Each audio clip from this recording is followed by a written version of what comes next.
I had a session on Twitter last night talking about the endowments of Howard, Spelman, and Morehouse is approximately $800 million in aggregate, all three of them. Do you see a role for HBCUs to play in terms of backing black tech founders and investing in the equity of black businesses? Do you believe that there should be a connection between those endowments and venture capital going to black founders? I think so. I mean, definitely, right? Shout out to Howard. I went to Howard. By the way, Howard has the largest endowment at over $500 million out of all HBCUs for the audience. It's a pretty good endowment, right? Yeah. But, I mean, the education system is a troubling system. But with that said, yes, I do think I think HBCUs have to find their new role in this new world, right? In the previous world, it was historically black colleges was because black folks couldn't get into schools that were majority, and they wanted to encourage more blacks in college. I think what is the role it plays now? Is it the creme de la creme of the black folks? I'm not saying I'm answering that question now, but I do think part of that should be about continuing to build black communities using black educational institutions. Yeah, and the goal of an endowment, of course, is you want to generate an attractive risk-adjusted return. Yale, the historical returns are north of 15%. In the Yale model, they have a very healthy allocation to private equity and venture capital. David Swenson, the fund manager, kind of pioneered a strategy where I don't want a lot of the stocks and bond stuff. I want to go with hedge funds who can generate alpha over the market over the long term. But I want access to illiquid assets because those are going to outperform. So, in my mind, HBCUs should be at the front end in terms of investing at least a small amount of capital. They should be here if they want to get out the mess. They should be investing in the best black talent, not just tech, but Hollywood, possibly backing directors such as Ryan Coogler, so they can generate outperformance on their investment returns. But I do not see any evidence of them doing any of that stuff. Yeah, I mean, it's not any evidence. They should, right? I mean, they should. I mean, this is the moment that they should be doing that. The mess that they're in isn't their fault, particularly the top HBCUs. So it's not their fault? Is it their fault? Like, hey, you guys got yourself in this mess. Poor management. You don't want to take any risk, even when times were good. You weren't investing in terms of your asset allocation. Was most likely highly defective. Where you're just doing conservative stuff for the last 30 years, too conservative stuff. I think so. Yeah. Yeah. Right. And unfortunately, what you're experiencing is institutions that are ran by educational leaders versus institutions that are ran by business leaders. I think if they had a business person looking at that. Why aren't they talking to you? Man, they need to. I joked about it that I went back to the school and I was like, how did I end up at the University of Cincinnati's board of trustees versus Howard University's board of trustees? Yeah, a phone call to you. It sounds like they can at least get in the door for some very interesting, equity opportunities, even if it's just a little bit. You need to be playing in this space because,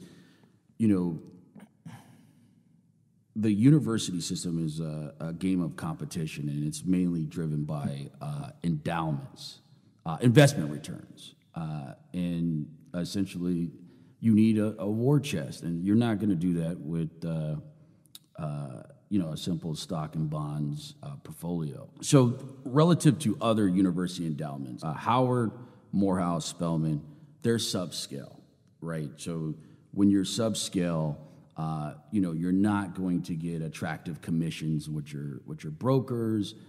Your due diligence is not going to be the best. Your opportunities are not going to be the best. You're subscale. You don't have a lot of resources. Do you think that HBCU endowments should be working together on investment returns with working together collectively on generating, outperformance in terms of their investment returns? Yeah, I mean, I think so. I mean, I think, like I said, I just think for that to actually happen, right, you just need kind of business leaders to be thinking about it from a business standpoint versus educational leaders thinking about it from an education. And I think you got to take risks. But, I think, again, back to, like, we don't take risks as a people. I don't think we're comfortable with risk. I don't think we're comfortable with failure. I don't think we're comfortable with being uncomfortable. And we tend to do what has always been done, which tends to create average returns, right? Average growth. And what would you say to the point of view that, hey, stop being so judgmental on HBCUs because they don't have a lot of resources.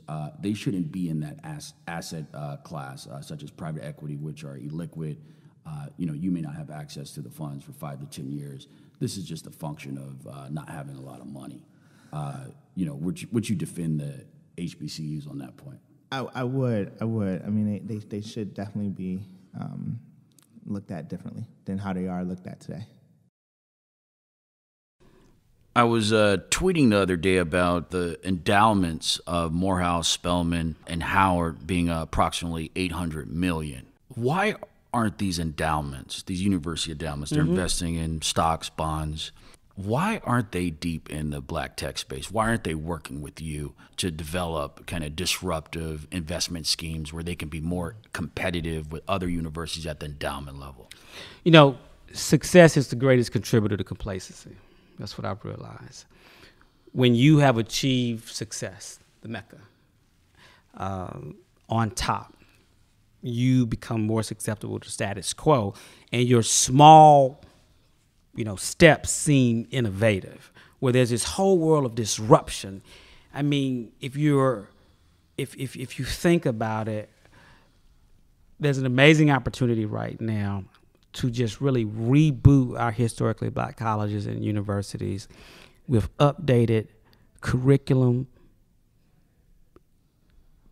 internship, apprenticeships, co-op programs, and literally transform the business schools, the managerial sciences. If you look at one and a half the endowments of like a Stanford or MIT or Harvard, look at the money that comes into the business school through entrepreneurship and wealth.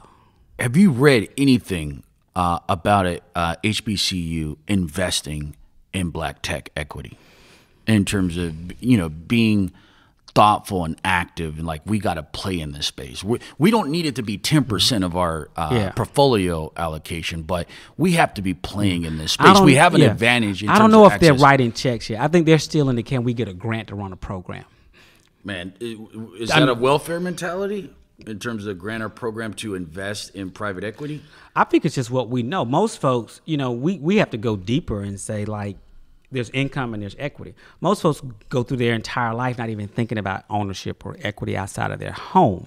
But these people are managing, in some cases, hundreds of millions of dollars. Yeah. Howard at over $500 million. And they should have an allocation to alternative investment class, and that alternative investment class should include private equity, it should include seed, it should include venture, it should include blockchain. And don't you think that they would have a competitive advantage if they got deep in the black tech space, where they have access to graduates, and they're getting into these companies very early, where you turn black into an advantage? Yeah. You think that's a big opportunity for them? It's a huge opportunity. There should be $100 million fund that if you have an idea that comes through an HBCU or is associated with, you've got a founder on your team, you should be able to go get capital.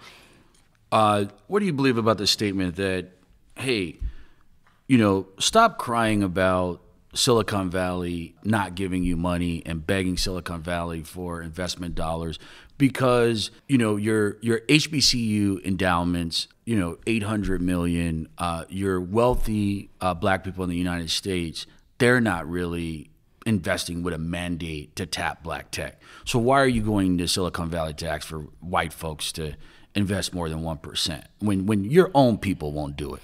We're always playing other folks' games. But one thing I do notice is that when we play a game, we win the game. Even if you look at baseball, when we were able to integrate baseball or football or basketball, whatever game we are allowed to play and the rules are the same and aren't changed when we get in the game, we win. So a part of us, we should be continuing to basically knock down the doors everywhere, pitching everybody. But at the same time, it's an injustice if we do not capitalize on what we already have. Our black churches, one of the largest institutions we still have collectively and individually in some cases. Our black schools, absolutely. Our black organizations. I was beating the path trying to get these large organizations with deep networks, databases, when we were advocating for the Jobs Act and equity crowdfunding to say, you have a crowd of people. Do you know if out of your 100,000, if 10,000 every month would invest 100,000, what we could do? And there's just stagnation in terms of the level of risk. But what they don't understand is their people are saying, give me an opportunity to do something I've never been done before. I'll take the risk.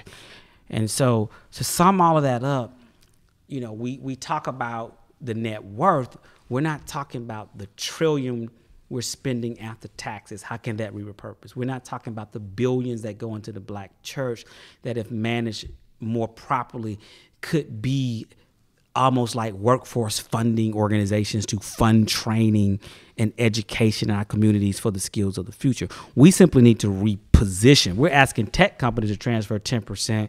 We got institutions that could transfer 10%. Just a tithe, a 10%, a tithe. And so a part of my message when I moved, I had to remove myself from the traditional institutions for a season. Now, it's like Moses had to leave Egypt and go into the desert. He couldn't have said, you know, Pharaoh, let my people go. He had to leave the palace, go in the desert, get his stuff together and come back. And now we're starting to have those conversations again. So I'm gonna, you know, when I'm in a room, I'm gonna have a conversation about, you know, you got a $30 billion fund, I need an inclusion rider, right? Hashtag inclusion rider. Forget representation on panels. Can we get representation on the cap tables? That's, you know, where there's opportunity. But while we have that conversation, can we get y'all to pay it forward back home by also helping us build this black tech ecosystem as well? Back to looking at the big picture and scaling up, black folks, black institutions working together. What probability percentage would you say that there's a possibility that Morehouse, Howard, Spelman, those endowments will work together on due diligence, on opportunities, on knowledge sharing, on commissions and fees, where, you know, there's a bigger push at the endowment level to not only, you know, outperform on their investment returns, but outperform in terms of giving back to the community? I'm going to dig deeper there. I mean, within the next 5 years, you would see something like that. Yeah, I believe that's an incredible opportunity. I mean, we're launching a technology and blockchain lab at Morehouse. We have a pre-accelerator program we're running with Morehouse now. My wife is a Howard grad, and so my daughter may be going to Spelman. I'm going to make it my business to figure out how to have those conversations at the level, not the level of the president. You're living that life all across the board. I'm not going to just have the conversation with the presidents. I need to talk to the board. I need to talk to the major donors. See, the folks who write the check, you know, structure the ideals. You know, when I take your money, I take your ideas to some degree. I have to listen to you. I have to take you into consideration. And I think we're having a conversation with the wrong people. We're having conversations with folks who are trying to keep their jobs and their status. And we need to talk to people who are writing the checks to the institutions to set the precedents.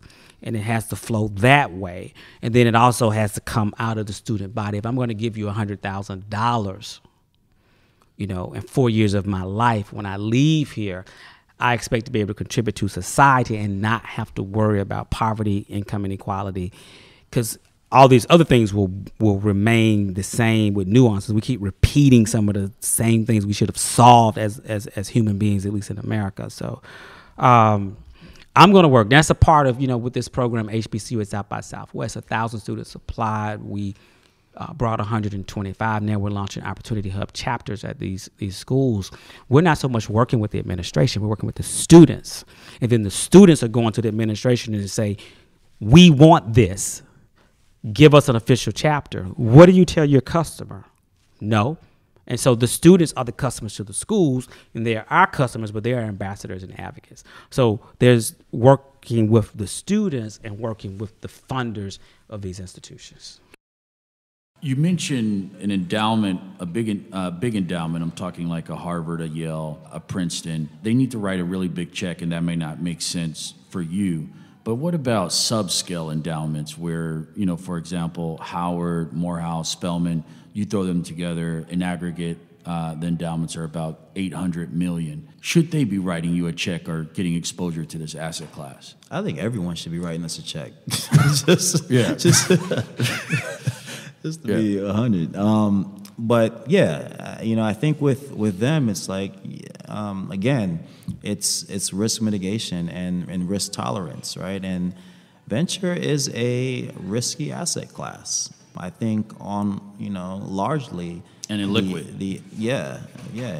7 to 10 years probably, right, before you see liquidity. And in addition to that, as a group, as an asset class, the returns are negative. Somebody say scary money don't make money, right? Yeah. So if they're going to take a risk or the risk on venture capital, I would prefer it be with a fund like ours. Yeah, and if you look at Howard's asset allocation in 2016, it looked like less than 1% was in private equity, and the endowment is over $500 million. Howard's. Is it fair to say that, hey, if the best and largest HBCUs are not in these tech streets talking to people like you, investing in a lot of black founders, why would the black community go to Silicon Valley and complain about not getting checks? The Harvard endowment or pension funds, when the HBCUs, they won't even nibble on kind of private tech deals. Do you have a similar stat for the Harvards and Stanfords and what they? Yeah, so most of these universities now are looking to replicate David Swenson out of Yale, and they call it the Yale model. They put a premium on illiquid assets. They believe, hey, if you're going to have an outsized performance on your asset allocation, most of that outperformance is probably going to come from an illiquid asset class. Hedge funds, private equity, venture capital. They're heavy getting exposures there. Dave Swenson, he credits a lot of the alpha from getting access to the best managers and private equity. And it seems like the HBCU portfolio strategy is inverse of what everybody else is trying to do. I'm not saying that they should be copying, but it just doesn't make sense to me. I get it that times are harder. There's been a lot of disruption in the academic endowment environment, but what about the 90s and the 2000s? It just seems like the investment strategies are not where they need to be. I feel like somebody needs to be at a place like this, talking to founders about opportunities. I don't know that I have an answer for you. What I will say though is that private equity is it's a big space, right? I would love to better understand what percentage of that is like real estate or energy versus venture capital, right? Or even buyouts and things like that. I don't have a great answer for you. I think if it were me and I were running an endowment, I think I'd want to protect the capital because obviously a university kind of needs that in order to provide value to its constituents. But I'd also be looking to grow it, and it's not my space. So I can't say, this is a wrong strategy. But if there are clear examples out there of a strategy that's a bit different from yours and it's working, it might make sense to at least dip your toe in the water and see if you can make that strategy work for you. Yeah, it definitely seems that your thesis at Cross Culture is very relevant to HBCU endowments developing a competitive advantage where they're close to the black founders, right? The graduates of the institutions where they can develop relationships and deal flow and develop a competitive advantage with this specific market. So, do you think that's a big opportunity from a competitive standpoint versus other universities to really kind of have superior connectivity to the black tech segment? If we're talking about, endowments, they're not going to invest directly into companies. They're going to invest into managers that would invest directly into companies. So I think there's an interesting value proposition for students that could be created here, because I think if you're an investor in a fund, I'm going to answer the phone when you call me and tell me that, and request that I take a meeting with a student that's creating this novel idea. Like, I'm going to do that. So I think it could be an incredible value proposition for them to the students. But again, they're not going to be picking the companies directly that get the investment. So they're going to be a step removed from that. I would challenge you in saying that, obviously you need a lot of skill to have this expertise in-house, but a Howard, a Spelman, why couldn't they bring in-house their own Marlon? So there's only one Marlon, right? Yeah. But no, I mean, sure, you can try to create a venture fund. I mean, I come from a corporate venture firm, right? Intel Capital is where I really learned investing, and at the time it was the largest, the most active corporate VC in the world. And then, shortly after I joined them, you started seeing like this pouring out of corporate VCs trying to model what they did, but the DNA wasn't there. They couldn't exactly replicate the approach, and it's harder. It sounds easier to do than it actually is. But they could hire a team and say, hey, here's X $million, go invest directly in companies. But then the other thing is, like, when you invest in a fund, your exposure is across a portfolio of companies. When you invest directly in a company, your exposure is in that company, right? So as an endowment, I would think that you'd want to. And we talk about risk a lot in this conversation. It's a way to kind of de-risk or mitigate the risk associated with venture. Yeah, I'm assuming if they're investing out directly in the endowment that they're spreading their bets, though. They're in terms of percentage terms, they're not going to be too concentrated, and of course, they're going to build out their own portfolio. Sure, but again, that requires a team, right? So if you're going to distribute your focus like that, you're going to need people that understand each of these places or areas that you're planning to deploy capital. If you're out there right now and you're active with your alumni at Howard, at Morehouse, or Spelman, get the word out about Marlon Nichols and Cross Culture Ventures. Is that we need to establish better connectivity in the community between what's going on in black tech and how we're managing our endowments. There needs to be some connection. And we're not saying, hey, put 5% of the endowment in private tech companies, but we need to at least have some conversations here.